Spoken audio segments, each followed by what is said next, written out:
¿Saben, hermanos? Ahora que el Señor me ha permitido ser padre, me doy cuenta de primera mano de cómo la gente en general le gustan los niños, les encantan los niños. Los ven y así como que, ay, ternurita, qué precioso está. Y así es como un imán. Uno puede ir al Walmart con el niño en su sillita y la gente se asoma para verlo. Los niños tienen como un imán para la gente. Ha sido sorprendente ver crecer a Santi en estos 5 meses. Ayer Dios le permitió cumplir un mes más. Y solo pienso que con la ayuda de Dios, y si Él no vuelve antes, ya lo veré como un niño corriendo, un adolescente, un joven, y después de todo, un adulto. Pero seamos sinceros, seamos muy sinceros. Aunque Sandy y el resto de los bebés se ven muy tiernos y demás, sabemos que hay cosas que no son tan atractivas de los bebés. Sí, la verdad. Algunas de ellas es que los bebés son totalmente dependientes y exigentes. No pueden alimentarse por ellos mismos. No pueden vivir sin ensuciar. Les encanta ser el centro de atención. Los dominan sus impulsos como el hambre, el dolor, el sueño. Se irritan cuando están sucios, aunque ellos mismos son los que se ensuciaron. Y todavía nosotros tenemos que limpiarlos. No tienen buenos modales ni control. Ellos no se preocupan por los demás, solamente se preocupan por ellos mismos. Y todo lo anterior es parte de la infancia, y hasta los vemos chistosos, curiosos, nos da risa, y es hasta en cierto grado tierno, ¿no? Pero ¿qué tal cuando vemos características como estas en la vida espiritual de los adultos? Ya no tiene nada de chistoso, ¿verdad? Es lamentable. Cuando vemos este tipo de características en la vida espiritual de los adultos. El creyente al que no le interesa crecer, quiere entretenimiento. Quiere una dieta de leche cuando llora. Quiere salirse con la ayuda sin importarle la vida de los demás. Como un bebé. Cuando ve a un creyente peleando, discutiendo sobre sus derechos, quejándose porque no reciben el reconocimiento que esperan, porque la gente no los saluda como piensan que deberían de saludarlos, porque no se les aplaude por lo que hacen, ese seguramente es un bebé espiritual. Ya que el hermano maduro es totalmente distinto, es muy diferente. Dios nos ayude a no ser bebés espirituales.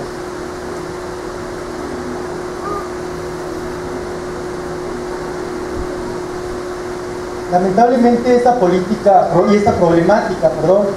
no es nueva.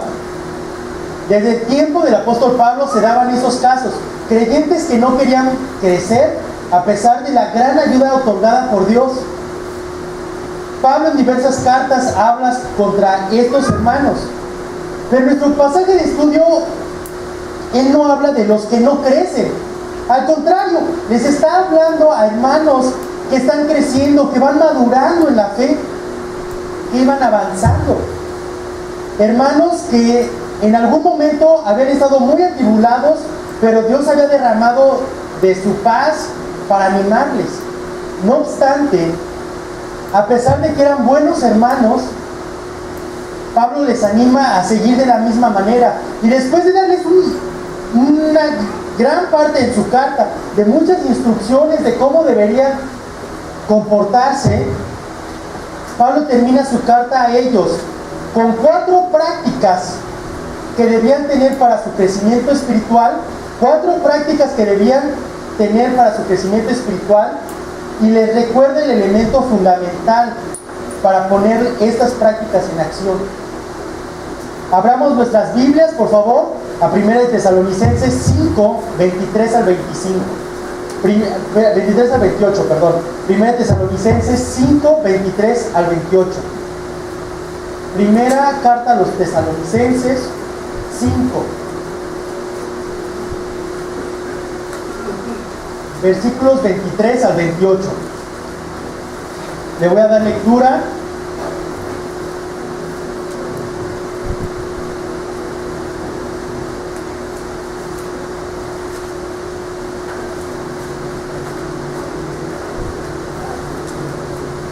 Primera a los Tesalonicenses 5, 23 al 28. Dice así: y el mismo Dios de paz os santifique por completo, y todo vuestro ser, espíritu, alma y cuerpo sea guardado irreprensible para la venida de nuestro Señor Jesucristo. Fiel es el que os llama y el cual también lo hará. Hermanos, orad por nosotros. Saludad a todos los hermanos con ósculo santo. Os conjuro por el Señor que esta carta se lea a todos los santos hermanos. La gracia de nuestro Señor Jesucristo sea con vosotros. Amén. Al igual que Pablo enseñó a los tesalonicenses, nosotros esta mañana estudiaremos 4 prácticas de un creyente en crecimiento y el elemento fundamental para ponerlas en práctica. 4 prácticas de un creyente en crecimiento y el elemento fundamental para ponerlas en acción. La primera de estas prácticas la encontramos en los versículos 23 y 24. Les pido que nuevamente me sigan en la lectura. Y el mismo Dios de paz os santifique por completo, y todo vuestro ser, espíritu, alma y cuerpo sea guardado irreprensible para la venida de nuestro Señor Jesucristo. Fiel es el que os llama, y el cual también lo hará. Pablo sabía lo difícil del crecimiento cristiano. Sabía las dificultades que habían con esto. Así que lo primero que hace es animarles con el hecho de que la paz de Dios está con sus hijos. Es lo primero que hace en el versículo 23, para animarles. Y además de la paz otorgada por Dios, también está su ayuda para ir creciendo en la santificación progresiva. Sí, cuando Pablo les dice que Dios los santifique, es una oración hecha por Pablo sabiendo que era una realidad. El objetivo aquí está en enfatizar que Dios hace el trabajo más difícil, que es Dios el que hace gran parte de la obra de la santificación progresiva. Es Dios el que nos ayuda, el que nos equipa. Es Dios el que hace casi todo. Aún más adelante menciona que todo lo que somos, la parte inmaterial y la parte material, todo nuestro ser integral, se ha guardado irreprensible, enfatizando nuevamente la obra de Dios. Nuevamente está enfatizando lo que Dios hace. Sin embargo, aquí no solo se habla acerca de lo que Dios hace, sino que Pablo también estaba diciendo que lo que él deseaba era que los tesalonicenses se conservaran irreprochables delante de Dios en su relación con Él, en sus vidas interiores personales, así como en contactos sociales con otra gente. Con esas descripciones, Pablo, en pocas palabras, lo que estaba enfatizando era que el creyente también tiene parte en su santificación progresiva. Así como mencionábamos hace rato, que Dios hace casi todo. Nosotros como creyentes también tenemos parte. Debemos tomar decisiones, debemos pensar y seguir lo que dicen las Escrituras. Debemos hacer lo que Dios nos demanda.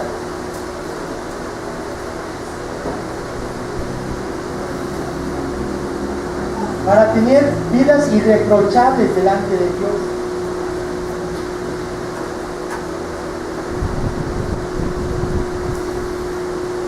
Sí, es el creyente quien debe esforzarse con la ayuda de Dios. Sí, es el creyente el que debe pasar tiempo en oración. Sí, es el creyente el que debe leer, escudriñar, memorizar, aprender de la Biblia. Sí, es el creyente el que debe tomar las decisiones que o agradarán a Dios o no lo harán.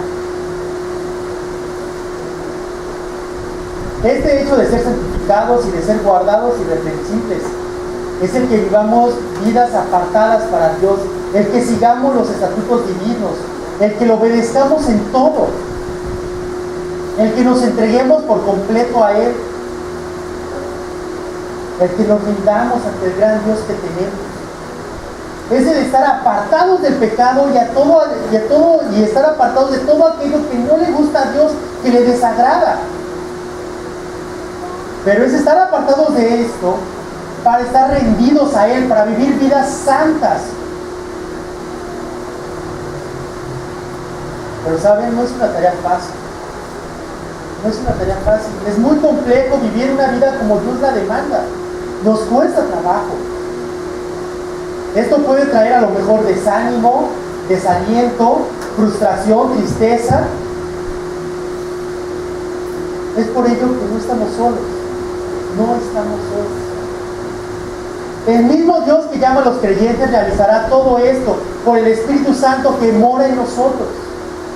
Dios es fiel para realizar en forma completa la obra que ha iniciado en nosotros. Dios sabe que sin Él nunca lo lograremos. Es por ello que en su fidelidad Él nos sostendrá y nos ayudará. Él nos ayudará porque tenemos a un Dios fiel, como dice en el versículo 24. Y aunque en esta vida terrenal nunca lo conseguiremos al 100%, también tenemos la confianza de que un día, ya sea por nuestra muerte o cuando Él venga, vamos a ser santificados por completo. Y es una esperanza y un ánimo el saber que un día estaremos santificados por completo y ya no batallaremos con nuestros pecados. Apuntemos entonces en nuestros boletines, por favor, la primer práctica que debemos realizar hacia la madurez cristiana. La primer práctica hacia la madurez cristiana en nuestros boletines: el creyente debe vivir una vida santa porque Dios es fiel.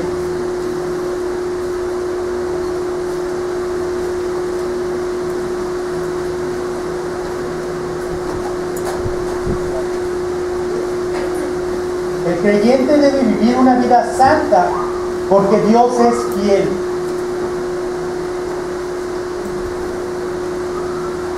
El creyente debe vivir una vida santa porque Dios es fiel.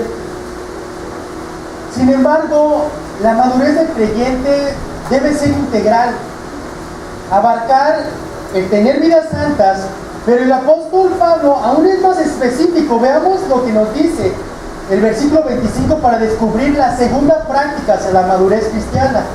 Versículo 25 dice: hermanos, ¿qué dice? Orad por nosotros. Hermanos, orad por nosotros. El ministerio de Pablo había sido muy difícil.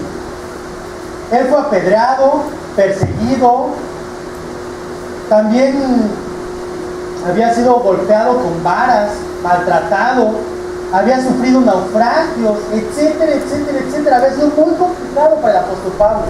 Entonces él sabía lo insuficiente que era sin Dios. Él sabía que sin Dios no podía hacer nada. Sabía que necesitaba de Dios. Y es por ello que les pide a los tesalonicenses de una manera muy enfática que oren por él y por todo su equipo misionero. Porque todo el equipo necesitaba de las oraciones de la iglesia. Era necesario.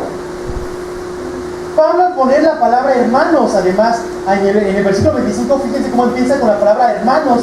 Al poner esta palabra antes del mandato, les estaba diciendo: oren por nosotros, en verdad. No se les pase, es sumamente importante que oren por nosotros.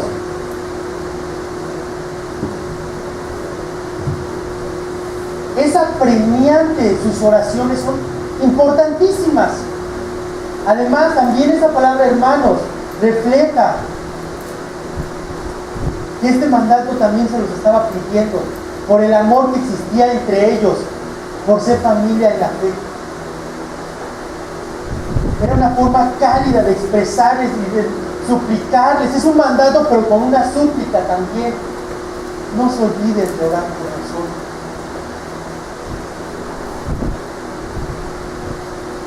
Y creo que si el mismo apóstol Pablo requería tan encarecidamente de las oraciones de sus hermanos,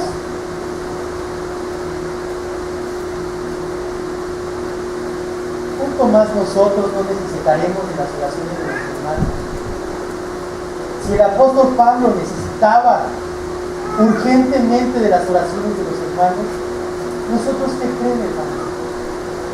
Por supuesto que las necesitamos. Debemos estar orando constantemente por nuestra familia en la fe. Ellos tienen necesidades, ellos requieren de la intercesión. Al igual que los tesalonicenses tenían que orar por Pablo y sus compañeros, nosotros debemos orar unos por otros. ¿Por qué cosas orar? Hay muchísimas. Orar por los líderes, orar por los enfermos, orar por los necesitados, orar por los proyectos de la iglesia, orar por nuestros misioneros, orar por el crecimiento de los hermanos, orar por el crecimiento de la iglesia, orar por los hermanos que se encuentran en pruebas o en tentaciones, orar por los hermanos que están siendo perseguidos, orar por los diversos ministerios de la iglesia. Hermanos, hay muchísimas cosas por las cuales podemos orar por nuestros hermanos, por las cuales podemos interceder ante el Padre. ¿Qué esperamos para orar por nuestros hermanos? Tomemos la indicación de Pablo como nuestra segunda práctica hacia la madurez cristiana y apuntemos en nuestros boletines, número 2. La segunda práctica hacia la madurez cristiana, el creyente debe, ¿qué creen ahí? Orar muy bien por sus hermanos en Cristo. El creyente debe orar por sus hermanos en Cristo.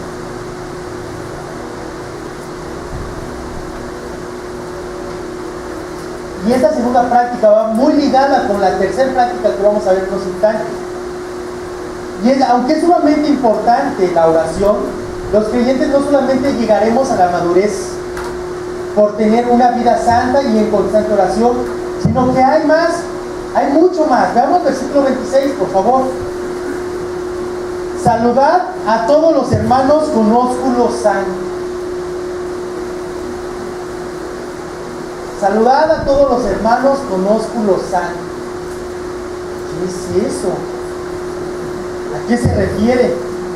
La verdad es que suena un poco extraño, pero voy a tratar de explicar. Bien, el ósculo santo se refiere a un beso que se daban los hermanos del primer siglo para expresarse el afecto fraternal. Y por supuesto no era un beso romántico ni nada por el estilo. Se piensa, aunque no se sabe exactamente, pero se piensa que era un beso en la mejilla que se daban hombres con hombres y mujeres con mujeres. Al recomendar esta práctica, Pablo los estaba animando a mostrar una expresión física externa de verdadero amor cristiano. Eso es importante, verdadero amor cristiano, en una forma que era culturalmente aceptable para la época. Pero el punto va más allá, no nada más se trata de una expresión externa, sino que el objetivo de Pablo aquí, el objetivo principal, es que se exprese algo sincero, algo real. Por ejemplo, casi puedo decir que cada domingo, si ustedes observan, yo saludo a Rafa con un gran abrazo. Casi es de ley. Creo yo que tanto de Rafa como de mi persona es como sincero, nos demostramos el amor que tenemos como hermanos en Cristo. Pero ¿cómo sería que yo llego un domingo, lo abrazo, pero la verdad es que estoy enojado con él, murmuro en su contra, hablo mal a sus espaldas? ¿Cómo sería? ¿Estaría bien esa expresión de afecto? Pues no, por supuesto que no. ¿Por qué? Porque es una mentira. Pero ahora, por el otro lado, bien podemos llegar al otro extremo de decir, bueno, pues yo, como la verdad es que todos me caen mal en la iglesia, no me interesan, no quiero ni saludarlos ni nada, entonces de plano yo mejor ni saludo a nadie para no ser un hipócrita. Ay, qué sincero, hermano. Pues también está pésimo. También estaría pésimo. El mandato de Pablo es que nos demostremos el amor cristiano, y para eso debe haber amor cristiano. Así que si no hay amor cristiano, ¿estás creciendo espiritualmente? Si no nos demostramos amor cristiano, es porque no hay amor cristiano. Si no hay amor cristiano, es porque no estamos creciendo espiritualmente. Hay algo mal en nuestro corazón. Si no siento el amor cristiano por mis hermanos, hay algo pésimo en mi corazón. ¿Eso quiere decir que a partir de hoy voy a besar y abrazar a todos los hermanos de la iglesia? No forzosamente, no se trata de eso. Hay muchas maneras en las cuales podemos demostrar el amor entre creyentes. Llamadas a los enfermos de la iglesia esta semana, mensajitos vía SMS, WhatsApp, Facebook, Twitter, que hay muchísimas cosas, pero no nada más así. Ayudar a los hermanos que se encuentran en necesidad física, económica, espiritual, emocional. No sé, ¿qué tanto piensas en los hermanos mayores durante la semana?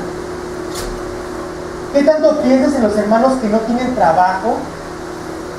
¿Qué tanto piensas en los hermanos que cumplen años? Aún en los pequeños de nuestra iglesia. ¿Qué tanto piensas en ellos, hermano? Hermanos, mostremos el amor de Cristo con hechos tangibles. Está muy bien que le digas a un hermano, hola, ¿cómo estás? Dios te bendiga. Voy a estar orando por ti. Está muy bien. Pero está muy bien si eso es una realidad. Está muy bien si realmente estás orando por él. Porque hay veces que decimos eso y ni oramos, ni hay beneficio para el hermano, ni beneficio para nosotros. Está muy bien que oremos, como lo veíamos en la práctica anterior, pero también debemos demostrarlo de otras maneras tangibles, como veíamos. Así que la tercera práctica hacia la madurez cristiana, apuntemos en nuestros boletines, por favor. Tercer práctica hacia la madurez cristiana. El creyente debe mostrar el amor a sus hermanos en Cristo. El creyente debe mostrar el amor a sus hermanos en Cristo.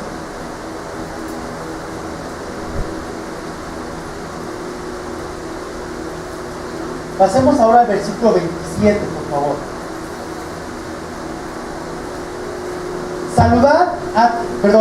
Os conjuro por el Señor que esta carta se lea a todos los santos hermanos. En este versículo se ve la importancia que Pablo daba a sus epístolas.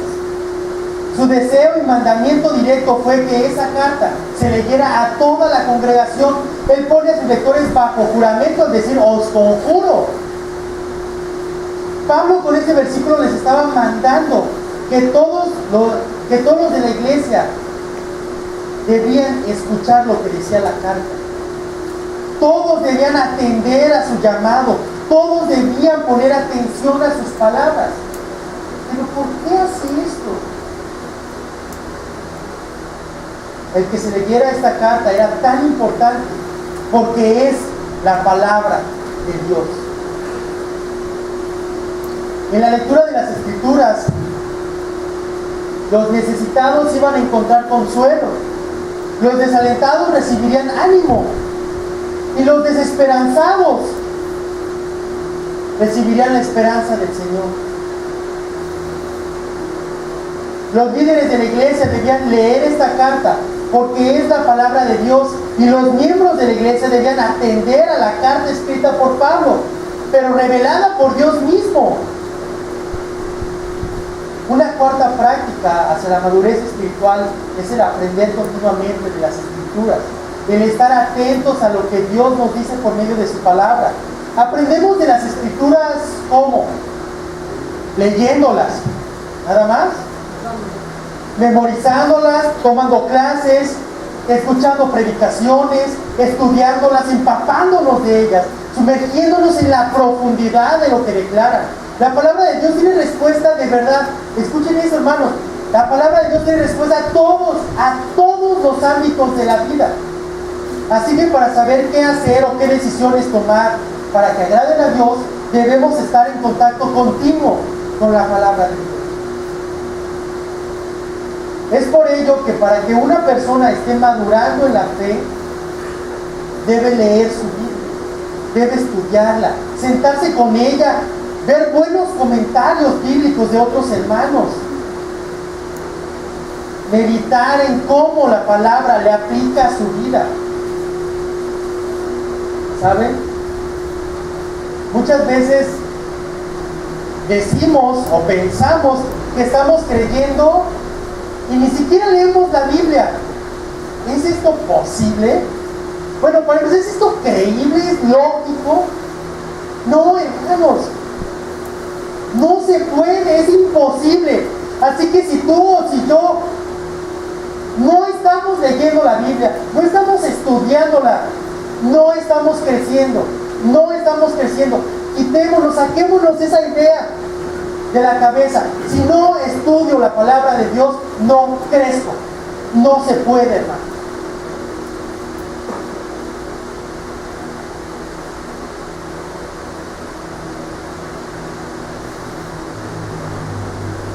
Ahora, no se trata solo de aprender de las Escrituras. Es muy importante el aprender y el aplicar.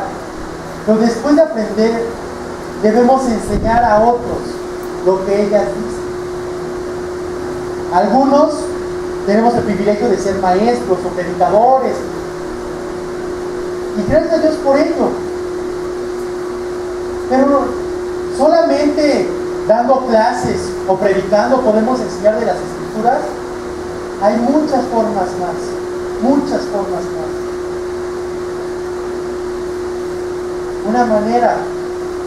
Una muy buena manera y muy práctica para enseñar a otros de las Escrituras es con nuestra vida, con nuestro testimonio.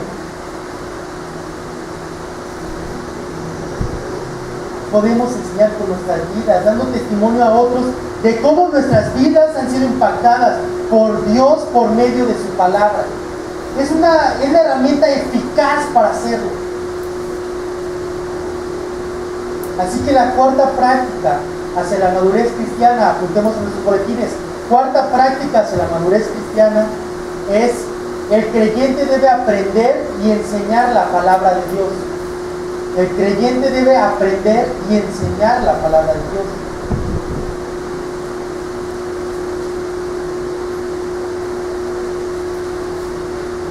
Hemos visto, otro tiempo para que aprendamos, el creyente debe aprender y enseñar la palabra de Dios.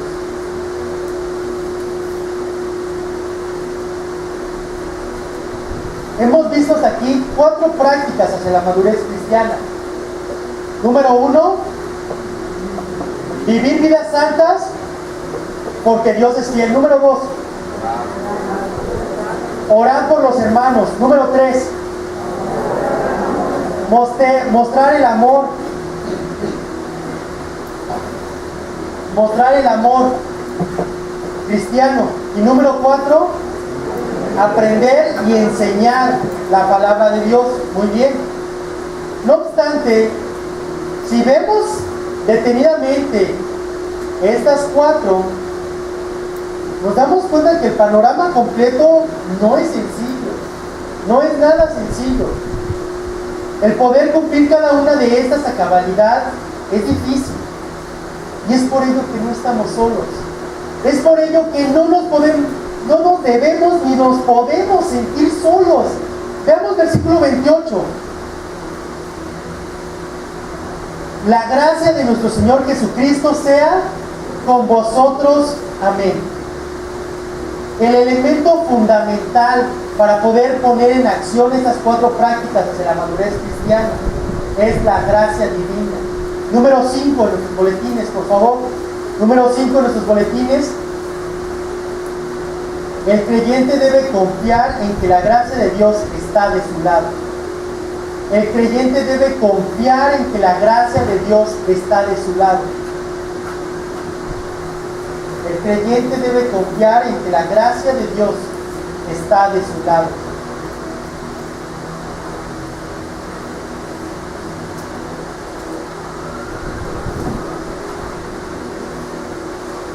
Es bien interesante, la palabra gracia aparece en todas las cartas paulinas. Al final de todas las cartas paulinas aparece la palabra gracia. ¿Por qué?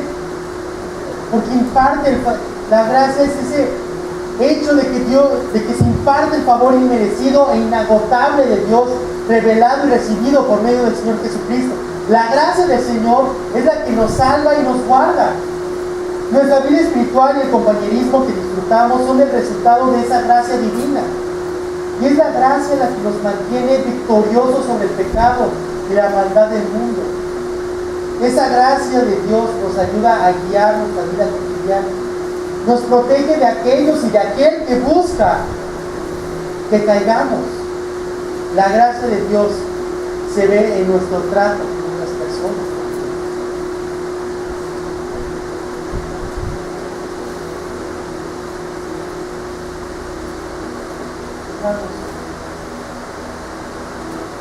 Es única y exclusivamente por la gracia de Dios que podremos madurar como creyentes. Es únicamente por su gracia que podremos avanzar. Es por su gracia que podremos vivir vidas santas. Es por su gracia que podremos orar por nuestros hermanos. Es por su gracia que podremos mostrar el amor cristiano a otros. Es por su gracia que aprenderemos y enseñaremos lo que dice su palabra. Es únicamente por su gracia. Amén. ¿Es difícil la vida cristiana? Sí, sí es difícil. Pero su gracia es más grande que cualquier cosa y está de nuestro lado. Por supuesto que aquí hay una parte donde el creyente toma decisiones y se esfuerza.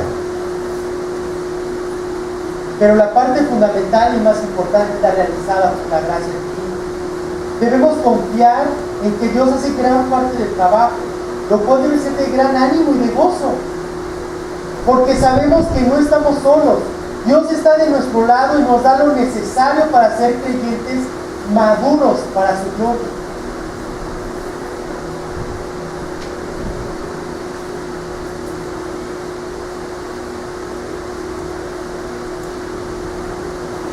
Hermano, así como yo espero que mi hijo no se quede del tamaño que tiene ahorita, así como espero que sea cada vez más independiente, que sea menos exigente, que no sea dominado por sus impulsos, que no llore por cualquier cosa,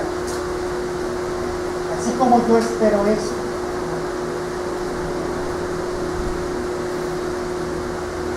Dios espera que tú y yo seamos hijos suyos cada vez más maduros, que vivamos vidas santas porque Él es fiel, que oremos por nuestros hermanos, que les mostremos el amor en Cristo y que aprendamos de su palabra para después poder enseñar a otros, todo por su gracia, dependiendo únicamente de su ayuda. Dios quiere hijos maduros.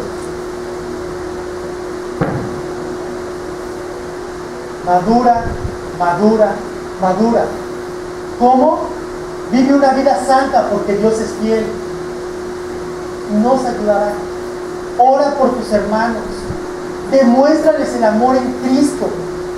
Aprende de las Escrituras para después enseñarlas a otros. Madura por la gracia de Dios.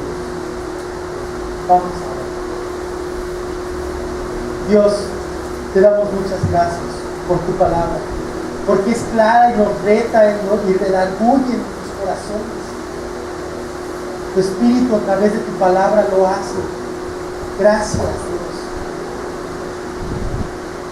Gracias porque tú nos amas y no quieres que nos quedemos como bebés, sino que quieres que crezcamos.